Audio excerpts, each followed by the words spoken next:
श्रीगुरुभ्यो नमः। श्रीवंदे वाणिविनायकौ। आज हम बात कर रहे हैं सर्वे जनाः सुखिनो भवन्तु यह भाव से रक्षाबंधन पर्व के निर्णय पे।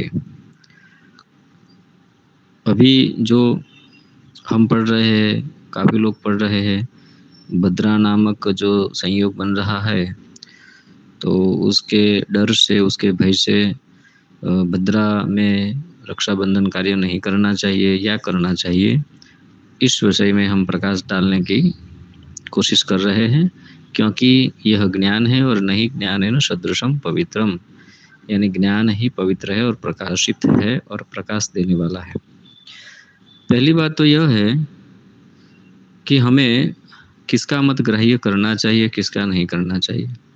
प्रायः भारतवर्ष में कई सारे विद्वान हुए हैं, लेकिन इसमें हम चाहे तो ऋषियों का मत ही हम ग्राह्य कर सकते हैं।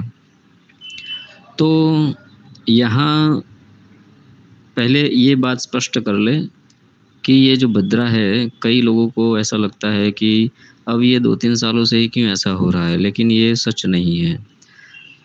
हर वर्ष, हर महीने की पूर्णिमा के पूर्वार्ध में भद्रा होती है। यह शास्त्र का विधान है, यह खगोलीय घटना है। आप किसी भी पंचांग को उठा के देख लो, हर मास की पूर्णिमा के पूर्वार्ध में, यानी अगर वो पूर्णिमा 24 घंटे चल रही है तो 12 घंटे भद्रा होगी, उसमें लिखा ही होगा पूर्वार्ध में, यानी शुरू से 10 या 12 घंटे। तो ये तो हर साल प्रतिवर्ष होने वाला ही है, हर महीने में भी होता है और कई-कई तिथियों में ये निश्चित है भद्रा। लेकिन अगर हर पूर्णिमा को भद्रा है तो क्या हर पूर्णिमा ग्राह्य नहीं है मंगल कार्यों में? क्योंकि इसमें लिखा है, वशिष्ठ संहिता में वशिष्ठ ऋषि ने लिखा है, न कुर्यान मंगलम विष्ट्याम जीवितार्थी कदाचन, यानी कि मंगल कार्य को भद्रा में नहीं करना चाहिए। हाँ, ऐसा नहीं है कि भद्रा में हर कार्य अशुभ है। क्रूर कार्य, घात वाले कार्य, युद्ध वाले कार्य, तो ऐसे कार्यों में भद्रा शुभ फल देने वाली है। क्योंकि ये भद्रा जो है वो भगवान शिव जी द्वारा उत्पन्न है। क्योंकि देव और दानवों का जब युद्ध हुआ था तब भगवान शिव जी ने इसकी उत्पत्ति की थी। तो यानी युद्ध के लिए ही इनकी उत्पत्ति हुई है, क्रूर कर्मों के लिए है। इसलिए वशिष्ठ ऋषि ने कहा है, न कुर्यान मंगलम कार्यम, यानी मंगल कार्य नहीं करने चाहिए। तो दूसरे जो भी मत है उससे ज़्यादा वशिष्ठ ऋषि का मत वशिष्ठ संहिता में स्वयं उन्होंने दिया है, उन्होंने आज्ञा की है, वही ग्राह्य करना चाहिए। और इससे भी आगे जाए तो कश्यप संहिता में कश्यप ऋषि ने तो उन भद्रा के 6 अंगों का वर्णन किया है और उसमें लास्ट में जो पुच्छ का भाग बताया है उसमें 3 घटी, यानी कि 1 घंटा या 12 मिनट के आसपास जब भद्रा उतरने वाली हो तब ही शुभ कार्य कर सकते हैं, ऐसा उन्होंने उल्लेख किया है। लेकिन अगर हम भय से ग्रस्त है तो नहीं करना चाहिए। अगर कश्यप ऋषि का स्मरण करके हम करते हैं तो भी उसमें कोई भी अशुभ फल घटित नहीं होगा, क्योंकि ऋषि की आज्ञा से, ब्राह्मण की आज्ञा से, लेकिन सदाचारी पवित्र ब्राह्मण की आज्ञा से किया गया कर्म अशुभ फल देने वाला नहीं होता। तो आगे हम बात कर रहे हैं कि अगर हर महीने की पूर्णिमा को भद्रा पूर्वार्ध में होगी तो क्या पूर्णिमा सदा अग्राह्य रहेगी? ठीक है, तो ऐसा नहीं है। जैसे कि यज्ञ कार्य में अग्निदेव का वास देखा जाता है, वह्निवास कि जिसे कहते हैं, उसी तरह से भद्रा का भी वास होता है। स्वर्ग में भी भद्रा विचरण करती है, पाताल लोक में भी विचरण करती है, मृत्यु लोक में भी विचरण करती है। लेकिन स्वर्ग में और पाताल में भद्रा शुभ कही गई है और मृत्यु लोक में जब भद्रा हो तब उसमें शुभ कार्य नहीं करने चाहिए, ऐसा उल्लेख है। तो कब-कब वो होती है स्वर्ग में, पाताल में, ये भी उल्लेख बताया है। तो अभी जो इस वर्ष, जैसे कि गत वर्ष में गुरुवार था और मकर राशि थी, तो उसमें भी भद्रा थी, लेकिन गुरुवार को पुण्यवती माना गया है और मकर राशि में भी उसका वास मृत्यु लोक में नहीं होता है, तो उस वजह से गत वर्ष कई लोगों ने किया है, रक्षाबंधन पर्व मनाया है। लेकिन इस वर्ष कुंभ राशि में है, तो कुंभ राशि में मृत्यु लोक में उसका वास है, इस वजह से वो मंगलदायिनी नहीं है। इसलिए मंगल कार्य रक्षाबंधन मंगल कार्य है। क्यों मंगल कार्य है? क्योंकि उसमें मंगल भावना जुड़ी है।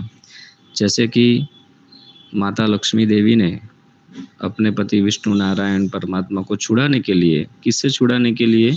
बलि राजा से। बलि राजा को उन्होंने वरदान दिया, पाताल लोक में राज दिया और उनके द्वारपाल बने, तो सदा वहाँ रहते थे। तो लक्ष्मी जी वहाँ गई और बलि राजा को कहती है कि मैं आपकी रक्षा के लिए ये रक्षा सूत्र बांध रही हूँ, आप विष्णु परमात्मा को छोड़िए। ठीक है?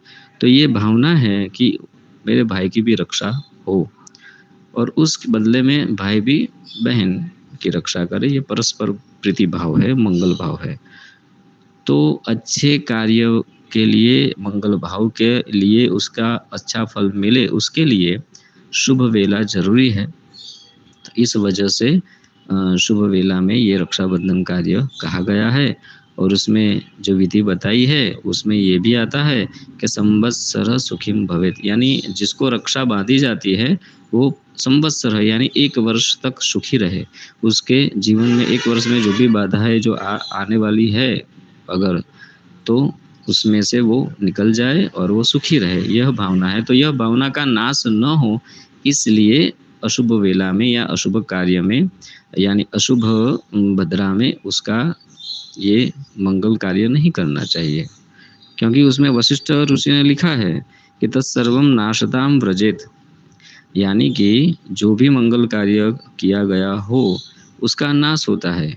इसका मतलब यह हुआ कि अगर आप शुभ भावना से वो रक्षाबंधन कर रहे हो तो उस भावना का नाश होता है, यानी वो कार्य किया, आप रक्षा लेने गए, आप कई दूर से बहन आई, रक्षा बाँधी, उन्होंने मंगल भावना की, लेकिन वो भावना पहुँचेगी नहीं ईश्वर तक, यही उसमें भाव है।